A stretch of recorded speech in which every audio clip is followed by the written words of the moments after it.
Hey guys, how's it going? Hope you're doing well. My name is Crown, and today I'm going to read you some very interesting stories that I hope that you're gonna love. And now, without further ado, let's go!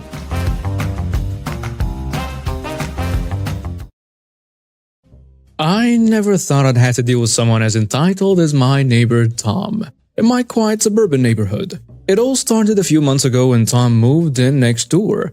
He was a firefighter, and at first I thought that was pretty cool. Little did I know that his profession would soon become his excuse for some outrageous behavior. One sunny afternoon, I was returning home from work when I noticed a familiar sight. Tom's shiny red pickup truck was parked right in the fire zone in front of our building, right next to the no parking fire zone sign. This wasn't the first time he had done this, and it was becoming increasingly frustrating. I decided to give him the benefit of the doubt and went over to talk to him. After all, I thought maybe there was a legitimate reason he parked there. I knocked on his door and he answered with a smug grin on his face. "Hey Tom." I began trying to sound friendly. "I noticed your truck is parked in the fire zone again. You know we're not supposed to park there, right?" Tom chuckled as if my concern was utterly absurd. "Oh, don't worry about it," he said, waving his hand dismissively. "I'm a firefighter, so I can park wherever I want. It's my privilege." I was taken aback by his arrogance. "I get that you're a firefighter, but that doesn't mean you can just ignore parking rules. What if there is a real emergency and the fire department can't access the building because your truck is in the way?" Tom's smirk only grew wider. "Relax, buddy. I've got a scanner in my truck. If there is an emergency, I'll move it. Besides, I pay rent here too, you know?" I couldn't believe his audacity. "Paying rent doesn't give you the right to break the law," I said firmly. "Please, just follow the parking rules like everyone else." Tom shrugged and closed the door, leaving me standing there frustrated. It was clear that he wasn't going to change his behavior voluntarily. I decided to take a different approach and contacted the building manager, Mr. Jenkins, to report the ongoing issue. A few days later, Mr. Jenkins sent out a notice to all the residents reminding them of the parking rules and explicitly stating that no one, regardless of your profession, was allowed to park in the fire zone. I hoped this would put an end to Tom's entitled behavior, but I was in for a surprise. The very next evening, as I was watching TV in my living room, I heard a loud argument outside. Curious, I peeked through my window blinds and saw Tom and Mr. Jenkins engaged in a heated exchange. "You can't tell me where to park," Tom shouted at our building manager. Mr. Jenkins remained calm but resolute. "I'm sorry, Tom, but the rules apply to everyone. Parking in the fire zone is a safety hazard. We can't make exceptions." Tom's face turned bright red as he continued to argue. "I've been a firefighter for over 10 years, and this is how you treat me?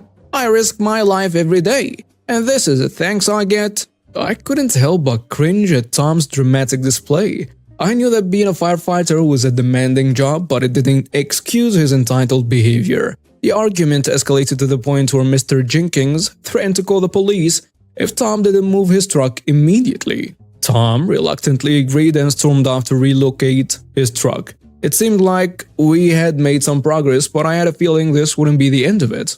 A few weeks passed and Tom's truck was nowhere to be seen in the fire zone. I hoped that he had finally come to his senses and decided to follow the rules like the rest of us. However, my hopes were short-lived. One Saturday morning, I was awoken by the blaring sound of a horn outside my window.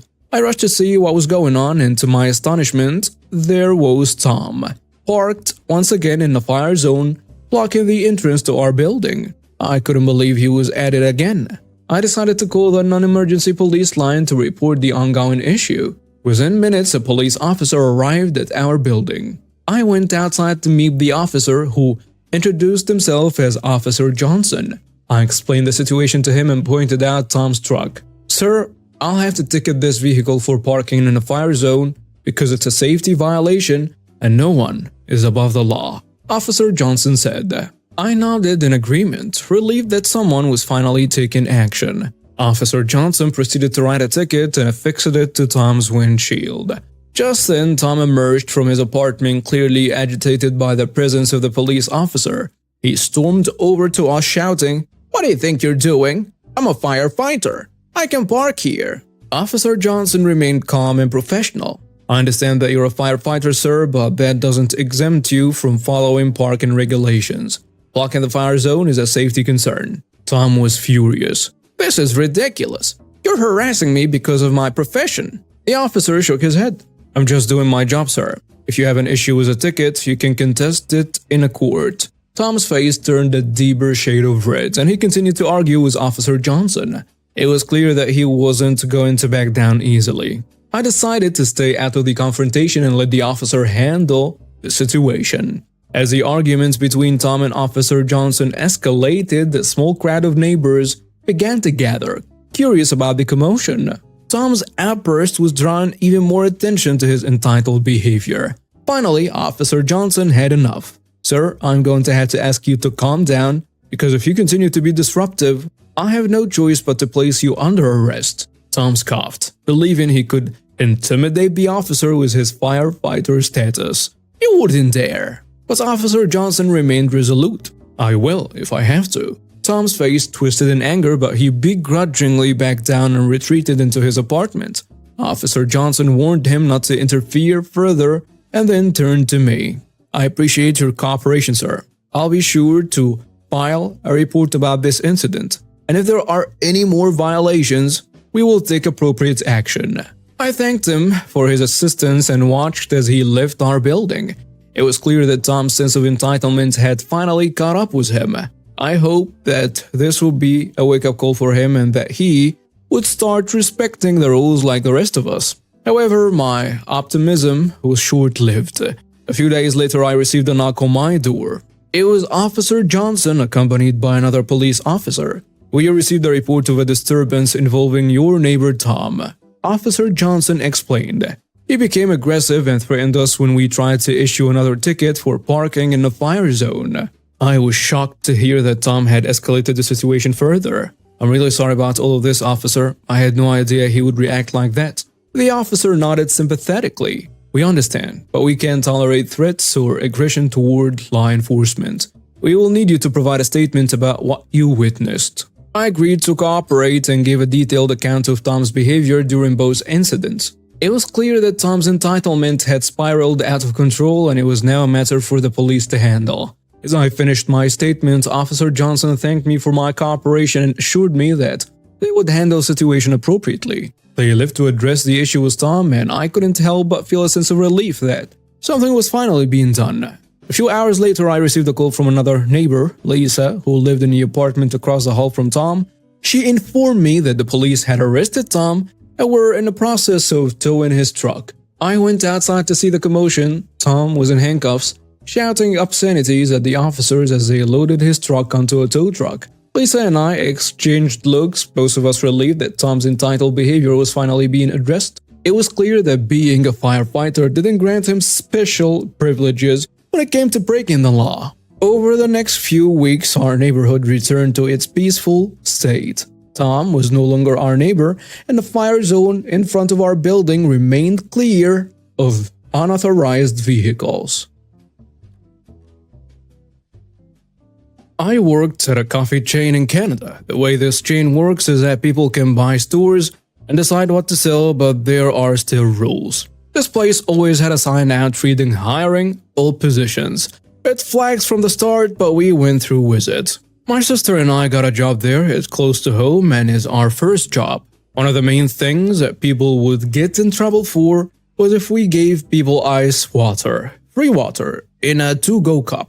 This video training from head office told us to, but anytime we got caught doing this, the owner would take $1 out of the tip jar. Other things like if we used more than 3 washed clothes, if we gave people paper plates even if they were eating in store, give them more than 1 napkin in a to-go bags, and so on. Anything that cost her money, she would take from our tips to pay checks. Both are illegal. Well, one night I hit the breaking point where I'm made to stay 1 hour later to clean a station that is not mine and don't get paid the overtime for it, or for that hour at all. I start to do everything I can to cost her money and not get caught. I could shove 30 Timbits in a 20 Timbit box. You ordered the small? Oops, I made it large.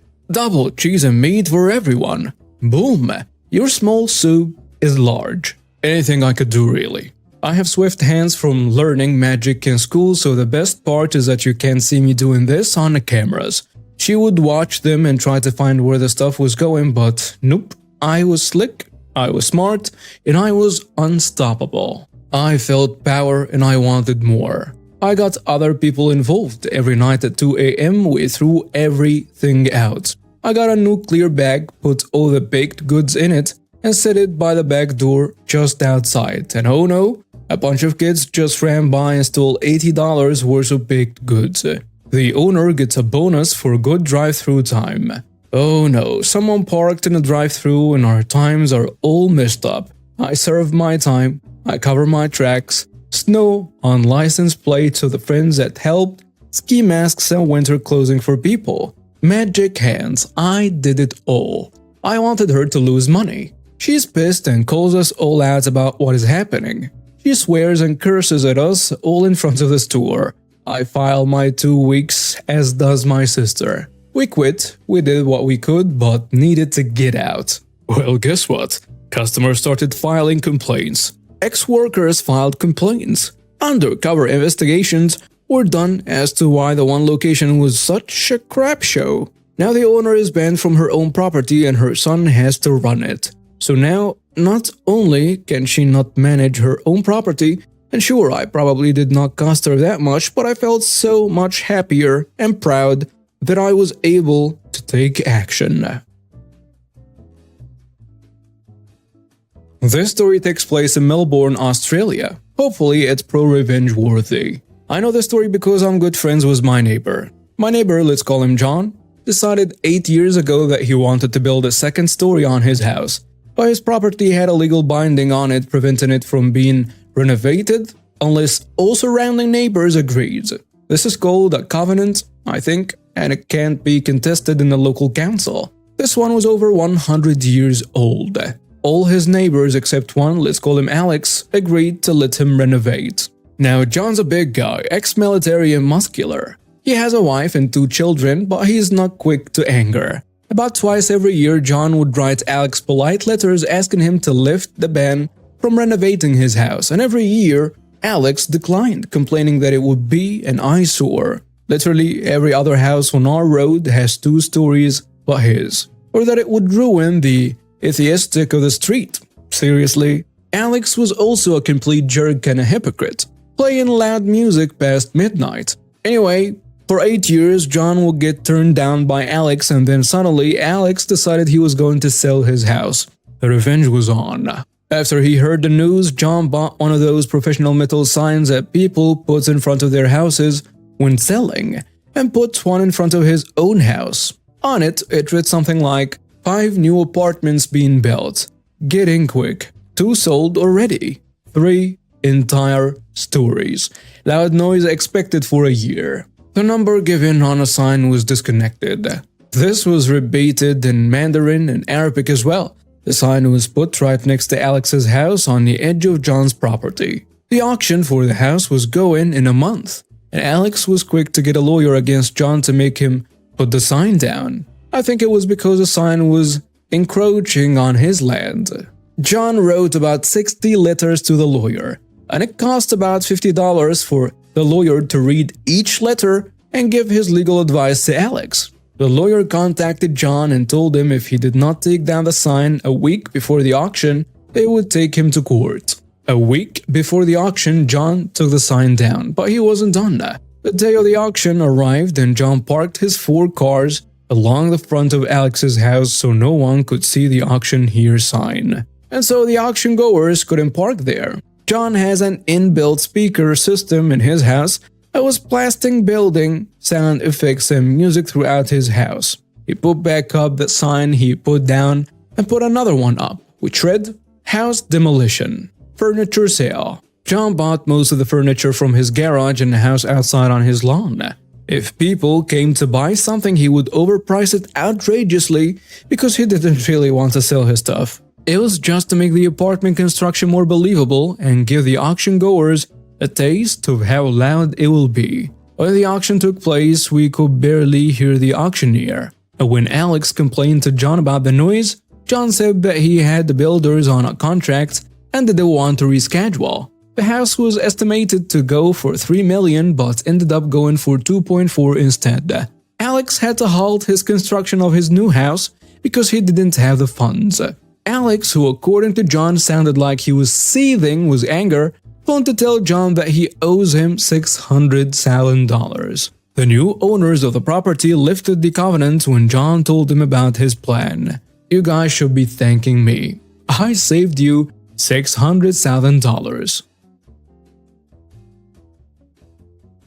My name is Tia, 32, and my sister Lila, 30, were in and out of foster care growing up.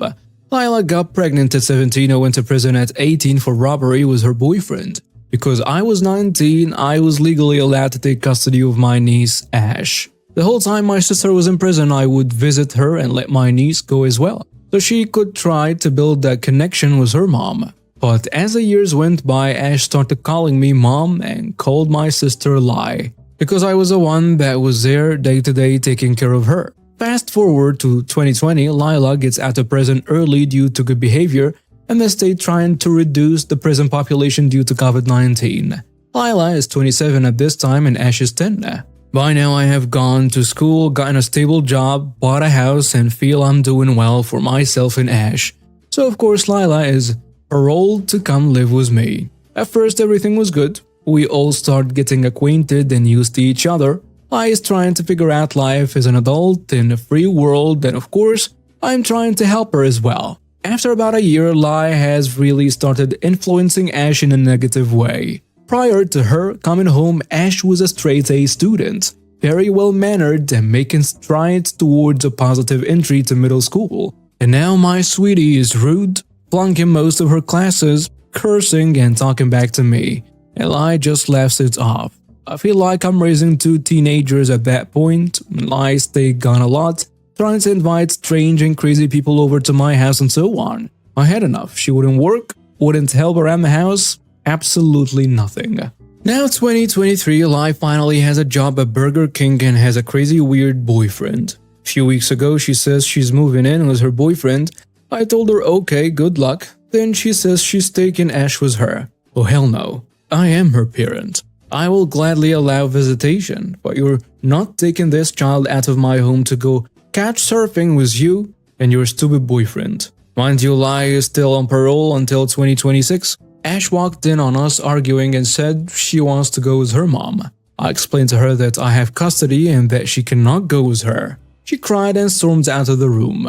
My sister then yells at me and says that I'm a horrible person for splitting up her and her child. First of all, I have given up my entire young adult years to raise this child. I gave up a world travel fellowship, a relationship, and so on, just to be here for this child so she would never have to go through what my sister and I did in the foster care system. I'm all for letting them visit each other, but I'm not letting her leave. Ash is now 13 and feels she's entitled to make her own decisions, but I know how her mom is. It'll be a disappointment going to live with her. I've given her such a stable life and my sister has ruined most of it in less than 3 years. Am I the real jerk here? And now some comments on the post. Someone saying, you should have kicked her out ages ago. And no, you're not the jerk. Mom isn't even stable. And I know something about how you feel as I have parental rights over my niece and she lived with me for 12 years. Not that jerk. Another commenter adds, not the jerk. Your only mistake was letting Lila stay in your house as soon as you noticed Ash was going down the wrong path. I get it, family. Hopefully Ash will realize her mother is a terrible influence. Good luck, OP. A third commenter goes with, not the jerk. But your mistake was not setting hard boundaries with your sister. You should have been told that she had to get a job and keep it and pay her share of the costs, food, electricity, and buy her own clothes and such. Or she got kicked out.